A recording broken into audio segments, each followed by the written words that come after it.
the endocrine system. And so we're going to introduce how hormones work in the body. We'll talk about the transport of hormones in the blood. We'll talk a little bit about metabolism and how they're managed. Talk a little bit about mechanisms of hormonal action, and I will talk a little bit about the control systems. And of course, there could be problems that go in either direction, and as a result, you have endocrine disorders. And there's themes that make this a lot easier to understand than to just simply memorize every single system and every hormone and everything that goes wrong. So our story for 67B begins with the fact that the glands in our body are these modified and very unique epithelial tissue.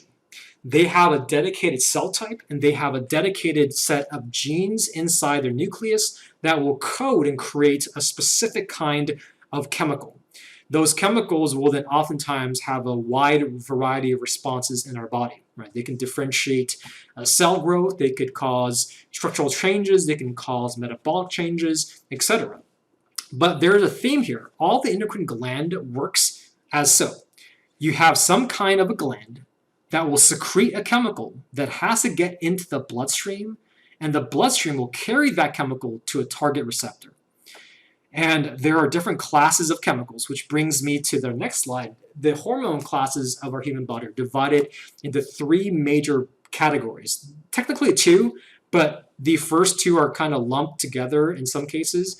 We have the amine base, so we have the peptides, proteins, and of course the other side is the steroids.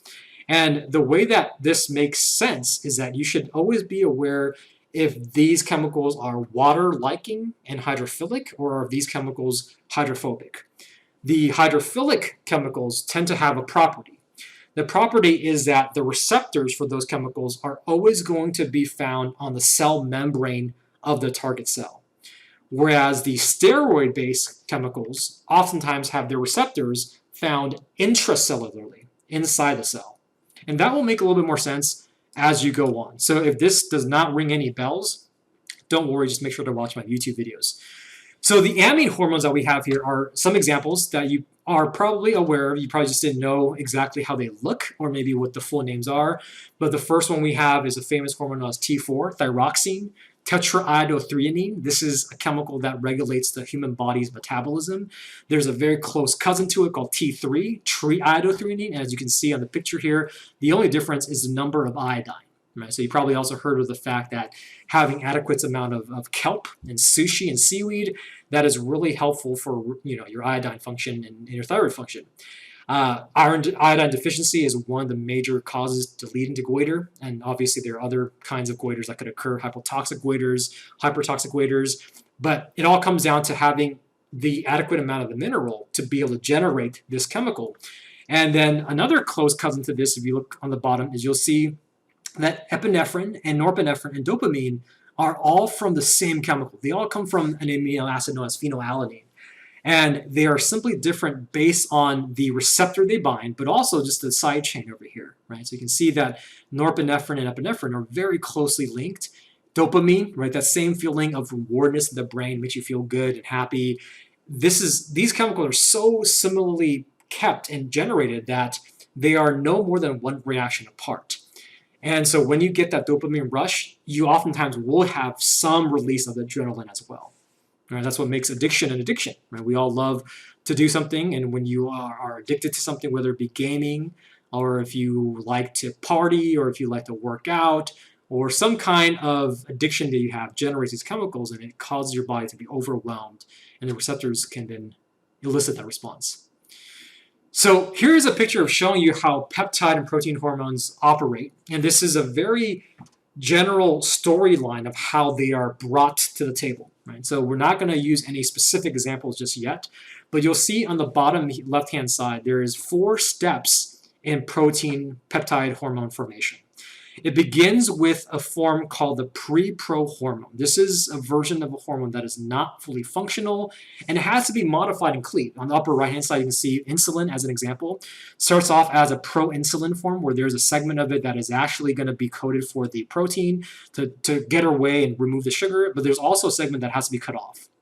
And what happens in this pre-pro hormone setup is that there could be other chemicals that are right next to that genome sequence that when it gets expressed, that chemical comes along with it. So over here, you can see that when you generate insulin, you also generate a C-peptide. This is another chemical that moderates to some degree pain, inflammation. And so there are chemicals that tend to be created along the same genetic code, and therefore when one gets expressed, there's a good chance the other one also gets expressed. So the preprohormone leads into packaging, becomes what they call the prohormone. The prohormone becomes the actual hormone. It gets stored inside some vesicle, and before it gets finally released, then it goes out of the cell and to the target. So there's a couple of phases where it has to be modified before it's fully functional. So the other side of the story is then we also have steroid hormones, which are going to be lipid, water-hating, right, fat-liking, and they're all derived from one common chemical. Right, so on the bottom here, you have this chemical shown in pink, cholesterol, that has this 24 carbon chain ring. There's 4 rings altogether. But you can see on the top estradiol, which is the dominant form of estrogen in female body, testosterone that makes a man, aldosterone that regulates water retention and sodium retention, and of course cortisol that maintains your stress levels and glucagon and glucose uptake, is all generated from the same building block, cholesterol. Obviously, there's a lot of reactions involved to get there, and there's a lot of enzymes. I'm not gonna require you to know every enzyme, even though that will be really good to know if you're going to pharmacy or pharmacology. But it is important to know that their starting block is all the same. It is all cholesterol. So let me show you a pathway. So I'll go back to my previous slide. So the pathway is like this. So this is a very simplified picture or map of how cholesterol, the grandfather chemical that becomes so many different fates in the body, right? So you can go down, generate pregnant this is intermediate. Androstenedione, this is the one that becomes eventually down into testosterone and estrogen. If you didn't know that, the estrogen and testosterone are one reaction apart. It utilizes an enzyme called aromatase. It's one reaction apart, and you can have variations in genetics where you could have a man that tends to just have a little bit more estrogen, and therefore they become more feminine. You can also have females that could be a little bit more dominant on the testosterone side and become more masculine, right? So that one reaction is very quick reaction of one enzyme, and that enzyme determines how much of it you have.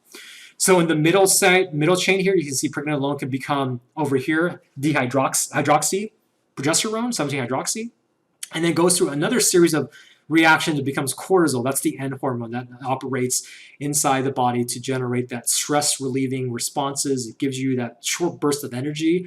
However, cortisol also generates more diabetic situations in the body, so your body becomes almost as if it's sugar boosted and then energized. On the far left, you have progesterone, the famous chemical that's in female body for crowned as the labor hormone. And then you go down, you have corticosterone, and of course down the road, aldosterone for water regulation. But all of these are connected from cholesterol. And if you zoom into any one of these arrows, there are going to be a series of other reactions and enzymes to go from A to B, right? So at least for this course, and at least for our first introduction to endocrine, it will be a good point to know what are some of the end hormones and maybe what are some of the intermediates, because you will hear them going forward towards your allied health programs. So this is a really close-up of the androstenedione pathway. You can see androstenedione goes into aromatase, the same enzyme that converts into the first version of estrogen called estrone, and then it goes down to estradiol, which is the dominant form. And then you can see testosterone gets converted to estrogen through the same enzyme. And there is another reaction that's not shown here, but you can also have another version of testosterone called DHT, which is known as dihydrotestosterone. So the whole point I'm trying to illustrate here is that these chemicals, even though they are completely different functions in the body, they have extreme opposites, right? One is for masculinity and one is for feminism. It's one reaction, one enzyme apart. And so the ability to design drugs to block an enzyme or to amplify an enzyme, you can change your behavior, change your body drastically. And one application to this is if you think about, our current world now, a lot of folks might have, a situation where they want to be able to change your gender, or they might want to be able to change your physique in a certain way.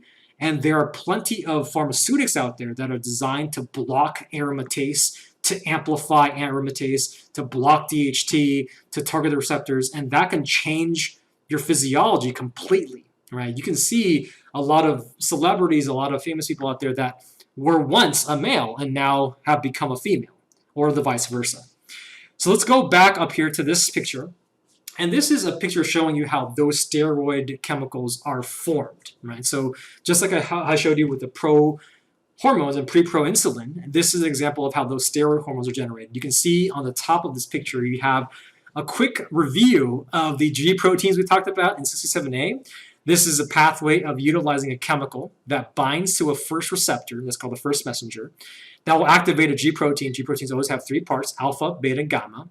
The alpha and beta gamma will dissociate. The alpha then activates some effector enzyme. In this case, it's adenyl and all that good stuff where it takes ATP, converts it to a secondary messenger, and it activates another enzyme. And a series of enzymes down the road, it will then trigger the conversion of cholesterol and some other steps to make the final steroid hormone. And the biggest difference between a steroid and a peptide hormone is the fact that the steroid hormone can go right through that membrane without any other receptor needed. So this then can bring you to think about, well then, which one of these hormones, protein peptide versus steroid, which one of them can last longer in the body, which ones tend to act faster on a target cell, and which ones, if you think, might have more of a longer lasting response. Right? So these are just some thoughts to think about when you are reading the content and doing your Learning Smarts. Okay, so hopefully that is a good introduction, and this is just the last summary slide here, just kind of wrapping things up. Peptide, catecholamine hormones, these are going to be all considered water soluble. They're dissolved in the plasma. Whereas steroid, and with the reason why I have the word thyroid hormone here is thyroid hormone of all the hormones in the body is probably the most unique in the sense that it is structurally a protein, but the behavior is like a steroid. Okay, so you heard me say that right now. It's going to be really interesting when you read it in the book because you're going to be like, wait, isn't thyroid a protein hormone? But it does behave like a steroid. So these are all going to be very poorly soluble in water, but they're oftentimes going to be bound to some carrier protein to go around. And you might have small amounts of it free floating in your plasma, but the only way this works is when it interacts with its target cell.